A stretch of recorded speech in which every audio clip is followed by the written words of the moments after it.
l'accélération de Raka. Personne ne va le revoir. Liberty Raka. Et le nouvel essai. Et le nouvel essai pour la SM Clermont-Auvergne.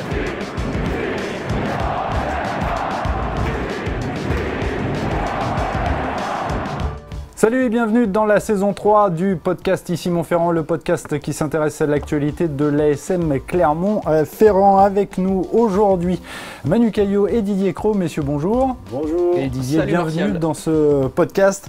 Nous avons choisi d'intituler cet épisode numéro 3, ASM Esprit, es-tu là? Une question qu'on est en droit de se poser après la défaite des Clermontois, c'était à Bayonne, donc samedi soir, défaite 21-19. Visiblement, messieurs, en terre basque, les Auvergnats n'avaient pas la tête à ça. Hein.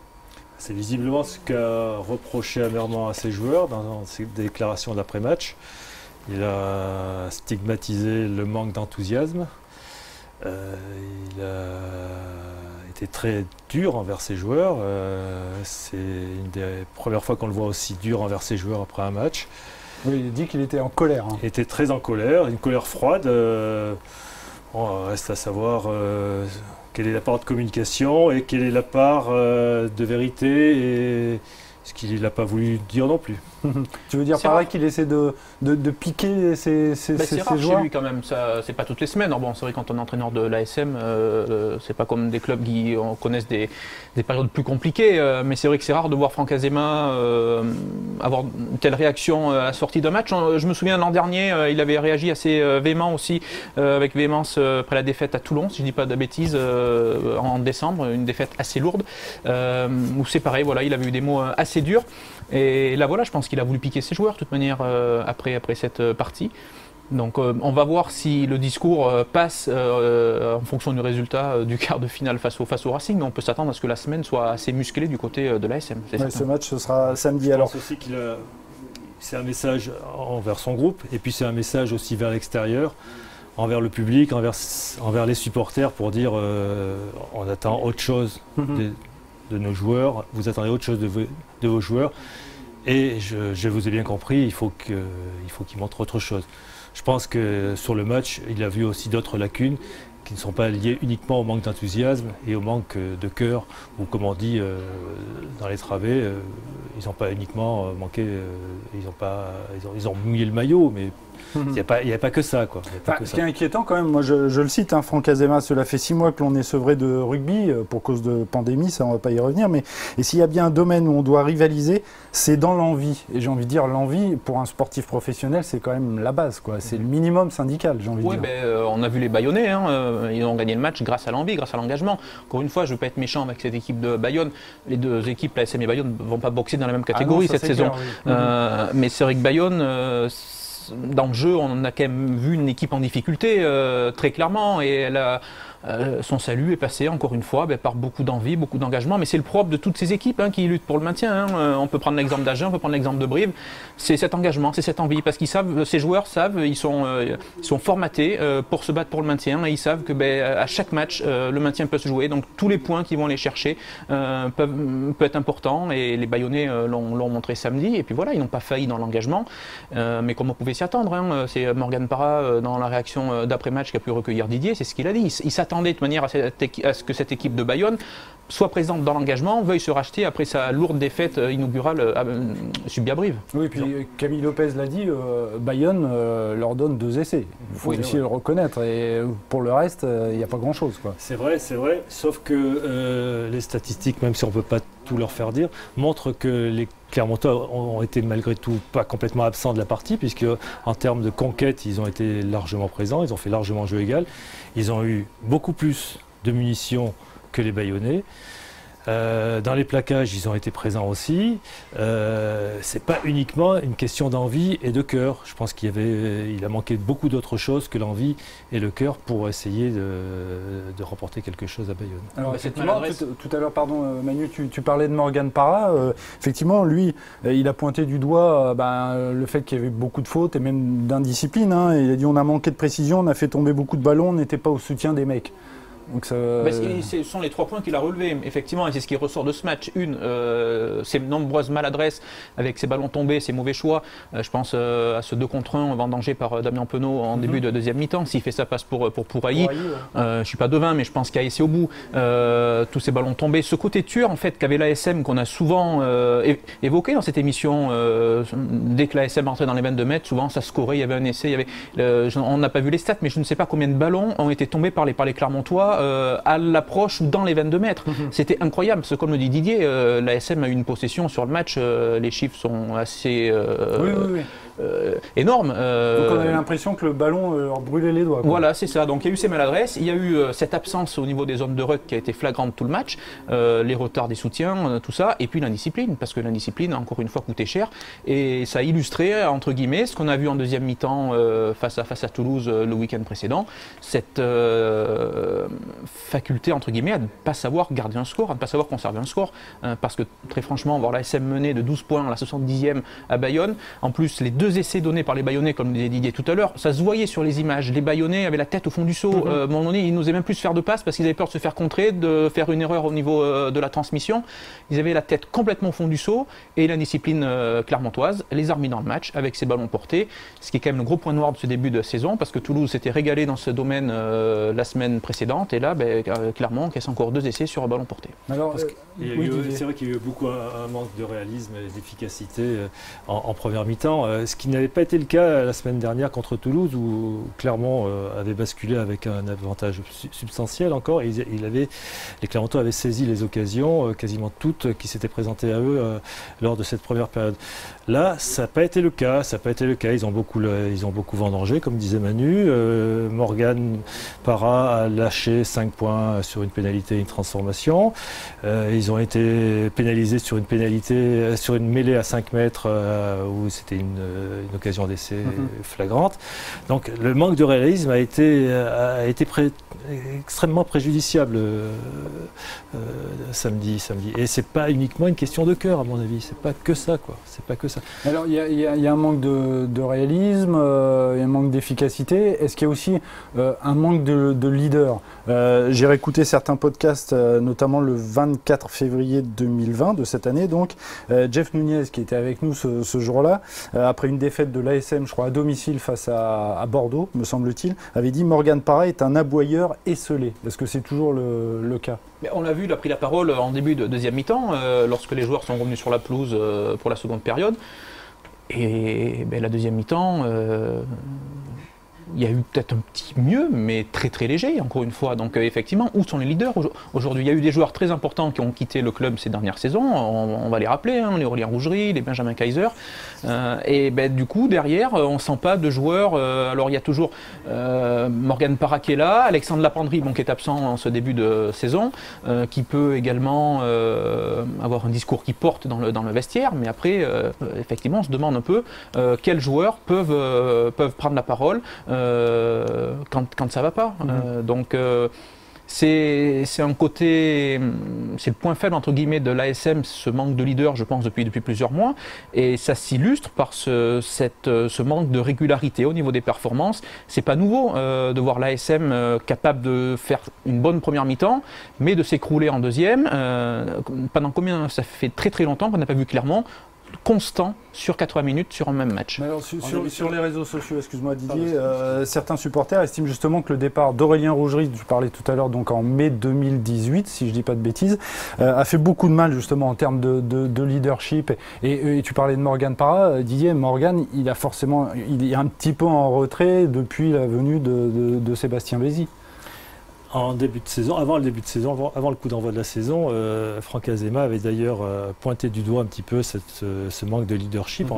Il avait dit qu'il espérait que des joueurs se révèlent pour assurer le leadership derrière Morgan Parra et Fritz Lee. Et pour l'instant, force est de constater que pour l'instant, mais on n'en est qu'à la deuxième journée aussi, donc il faut pas tirer de conclusions définitives et hâtives. La vérité du mois de septembre sera sûrement pas celle du mois d'avril et de mai. Il y a beaucoup de choses qui peuvent se passer d'ici là, dans un sens comme dans l'autre. Des joueurs peuvent se révéler, d'autres sur lesquels on peut compter, peuvent se noyer aussi, on ne sait pas. Donc Gardons-nous de tirer des enseignements hâtifs. Tu penses par exemple à Sébastien Béziers, mais lui, il vient d'arriver en même temps. Ouais, mais ça peut être aussi des leaders dans le jeu. Il parlait de leadership au sein du groupe, mais il faut aussi dans une équipe des leaders dans le jeu, des leaders, des joueurs qui amènent, qui font jouer l'équipe, qui la font progresser, qui lui font gagner des matchs aussi. C'est ça aussi des leaders dans le jeu. Il faut des leaders dans beaucoup de secteurs. Morgan Parra, c'est un leader de vestiaire, évidemment. Il est écouté, il est entendu, il est respecté. Et il restera toujours comme ça. Mais il faut peut-être aussi qu'il y ait d'autres leaders qui se réveillent dans le jeu. Et notamment peut-être des leaders dans le pack des avants. Il y a une image qui est assez révélatrice. C'est à la fin du match, après le deuxième essai encaissé, c'est Yohan Berigari qui a pris la parole au niveau... je n'ai rien contre lui. C'est pas le talonneur titulaire. Mais ça prouve aussi l'importance, je pense, que ce joueur a dans le vestiaire, parce que il a été conservé par le staff. Le staff clermontois lui fait confiance depuis plusieurs saisons. Il sait qu'il ne sera pas le talonneur numéro 1, ce qui n'est pas facile comme situation. Quand on sait qu'on se bat toujours, qu'on sera la doublure ou numéro 3 derrière. Mais ça prouve la place qu'il a. Je pense qu'effectivement, même s'il joue assez peu, c'est quelqu'un qui doit être apprécié dans le vestiaire. C'est la raison pour laquelle je pense le staff l'a gardé, l'a préféré peut-être à Mike Tadger. Mais voilà, peut-être que ce sont par des joueurs comme ça dans le vestiaire que le discours peut passer. Mais si lui a pris la parole, ça veut dire qu'il n'y a aucun joueur cadre, entre guillemets, de l'équipe capable de prendre la parole à ce moment-là. Et du coup, on se voit que c'est un joueur qui n'est pas un titulaire indiscutable qui prend la parole. Donc ça illustre quand même ce manque de leadership. À ce moment-là de la partie, il faut dire que Morgan Parra était déjà sorti, Fredsley était sorti aussi, donc... Effectivement, il y a plus grand parole derrière. Qui derrière eux, quoi. On va clore ce débat. Je voulais aborder la question aussi parce que j'ai vu sur les réseaux sociaux que d'autres supporters ont le sentiment justement que Franck Azema est un petit peu trop soft avec ses joueurs. Alors effectivement, Didier, tu l'as dit, il a poussé un coup de gueule, enfin une colère froide en tout cas après la défaite de Bayonne. Quel est votre sentiment par rapport à ça? C'est vrai que c'est... Voilà, Franck Azema, c'est pas dans son caractère non plus, c'est pas Vern Cotter, quoi. Moi, je ne connais pas suffisamment Franck Azema pour savoir s'il est trop soft ou trop dur ou trop cool ou trop sévère envers ses joueurs. Je pense que samedi, il a dit ce qu'il avait à dire à ses joueurs, ce qu'il avait ressenti. Je pense que ça va continuer aussi en début de semaine lors de la reprise de l'entraînement. Je pense aussi que, comme tout bon technicien, il ne veut pas pouvoir actionner uniquement le levier du mental.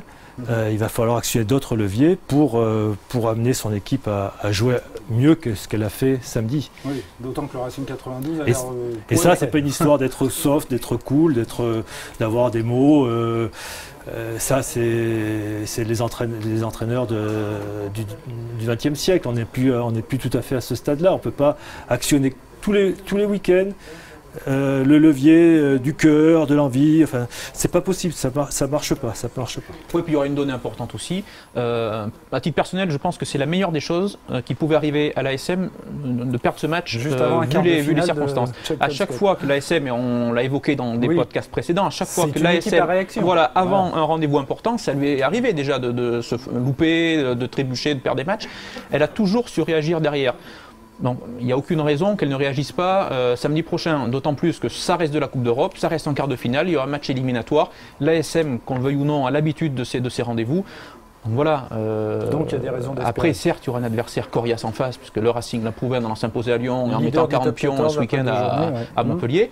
Mais voilà, faut pas. Je sais qu'après un match comme ça, on peut s'attendre. Certains peuvent dire c'est la catastrophe, c'est ci, c'est là. Non, on peut s'attendre à ce qu'il y ait un match serré samedi dans ce quart de finale.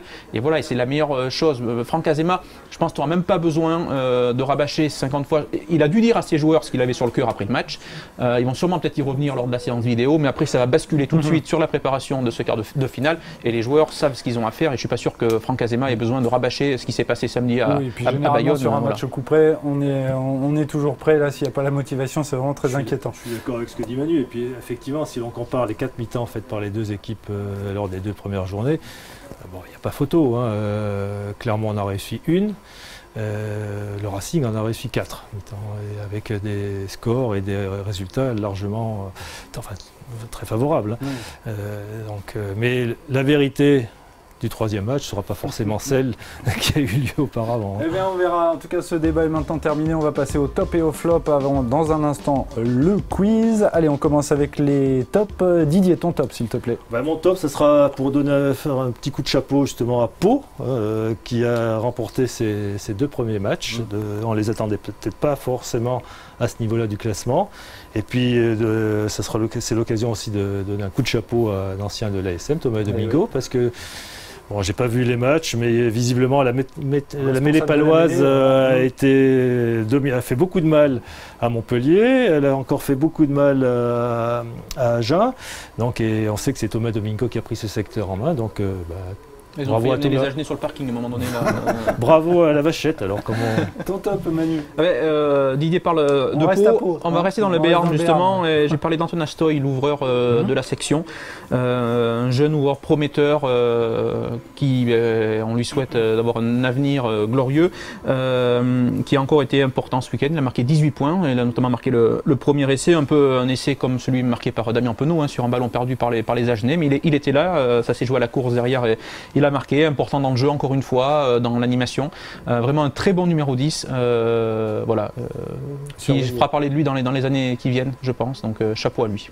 On passe au flop, Didier. Le flop, ce sera pour le Loup, considéré comme un des favoris du championnat, du top 14, qui était l'an dernier deuxième, je crois, à la fin derrière Bordeaux, et qui commence péniblement avec 2 défaites, une à domicile et puis une dimanche soir à Toulon, avec 5 cartons jaunes à la clé, je crois. Ça fait un peu beaucoup. Je pense que Pierre Mignoni doit commencer à se gratter la tête. Mais bon, là aussi, il va réclamer du temps à juste titre. Il y a beaucoup de changements dans l'équipe. Et là aussi, je me répète, mais la vérité de septembre, surtout, comme tu dis, Manu, avec les préparations qui sont un peu bizarres et spéciales en ce moment avec le Covid, la vérité de septembre sera peut-être pas celle du mois d'avril et de mai. On verra à ce moment-là. Et je pense que normalement, le Loup sera nettement plus haut. Voilà une parole pleine de sagesse. Ton flop, Manu ? C'est pour notre sélectionneur national, Fabien Galtier, qui, dans un entretien chez nos confrères du Midol... Ces nouvelles lunettes ? Non, même pas, a dit clairement que son avenir à la tête des Bleus la question de son avenir à la tête des Bleus pourrait se poser en cas de défaite de Bernard Laporte lors des élections à la présidence de la Fédé. Ça s'appelle du soutien. Voilà, c'est du soutien et je trouve que c'est pas son rôle. Qu'il s'occupe de l'équipe de France, c'est une chose, c'est ce qu'on lui demande. De s'immiscer dans les élections à la présidence de la Fédé, non, c'est pas sa place. Donc qu'il le pense, c'est une chose. Le dire publiquement comme ça, je trouve que c'est un peu osé. Voilà. C'est noté, messieurs, il nous reste quelques minutes. On va terminer avec la bonne humeur. Le quiz. Aïe, aïe, aïe. Avec un thème, la Faut être gentil Cup, parce que M. Buron n'est pas là aujourd'hui. J'ai pas de questions sur le Clermont Foot, désolé. Allez, plutôt facile pour commencer. Quel est le seul club français à avoir perdu 3 fois en finale de Champions Cup ? Clairement, on va dire. Clairement, effectivement, face à Saracens et face à Toulon, 2 fois face à Toulon. Combien de finales ont déjà opposé 2 clubs français ? Donc depuis l'instauration de la Champions Cup en 1996, combien de finales ? Au hasard, 5. 5, bien joué Didier, 5 finales, la dernière étant Toulon ASM en 2015, on s'en souvient. En fait, c'est pas tout à fait du hasard. Quelle est la nation qui a remporté le plus de titres depuis 1996 ? L'Angleterre ? L'Irlande. C'est l'Angleterre avec 9 titres, dont 3 pour les Saracens et 2 pour les Tigres de Leicester. Bravo. Quel capitaine du Stade Toulousain a soulevé le premier trophée de la Champions Cup en 1996 ? C'est pas Casalbou. Pelou ? C'est pas Pelouse, ça n'arrive plus. Premier capitaine donc, du Stade Toulousain lors de la C'était pas Delo, non, première édition. Non. Il a un lien de parenté avec un joueur qui joue en ce moment à Toulouse. Ntamak. Voilà, Émile Ntamak. Et ce jour-là, Toulouse avait battu les Blues de Cardiff. Combien de clubs français figurent au palmarès de la Champions Cup ? 4. 3, pardon, oui, 3. 3, lesquels ? Brive, Toulouse et Toulon. C'est bizarre que tu cites Brive en premier. Mais historique. Non, il y a eu Toulouse avant. Ouais, c'est vrai. Encore quelques questions. 9 clubs français ont disputé la finale de la Champions Cup. Il y en a 9. Est-ce que vous pouvez me les citer ? On va s'amuser. Alors, Clermont, Clermont, Toulon, c'est bon. le Racing. Le Racing. Donc on a cité un Toulouse. Stade français. Le Stade français, effectivement. Biarritz, oui. Donc Brive. Brive, oui. Alors il y en a un, j'ai pas noté, vous l'avez cité ou pas le... Il y a eu Toulouse. Multi-vainqueur Toulouse. Toulouse. J'ai entendu. Et il en reste 2. Ils sont plus durs à trouver, ceux-là. Biarritz. Biarritz a été cité. Pardon. Donc il en reste 2. H-Cup ou Coupe oui, d'Europe? oui, depuis 1996, la H-Cup. Enfin, la H-Cup, oui. Ou La Grande Coupe d'Europe. Oui. Alors il y a un Colomiers. Il y a Colomiers. Colomiers. On te l'a soufflé là, non Colomiers. Et le dernier, c'est pas Bourgoin. Alors, il y a Jeff qui est en train de Stade français. souffler des Racing, conneries. C'est un club que l'ASM a affronté en finale du championnat de France. Perpignan, tout à fait. Voilà donc les 9 clubs français qui ont disputé la finale de la Champions Cup. Encore 3 questions. Qui est le tenant du titre de la Champions Cup? Ça remonte là. Ça remonte. Le Leinster. Non. Une équipe qui joue en 2e division maintenant. Ah oui, les Saracens. Les Saracens, monsieur.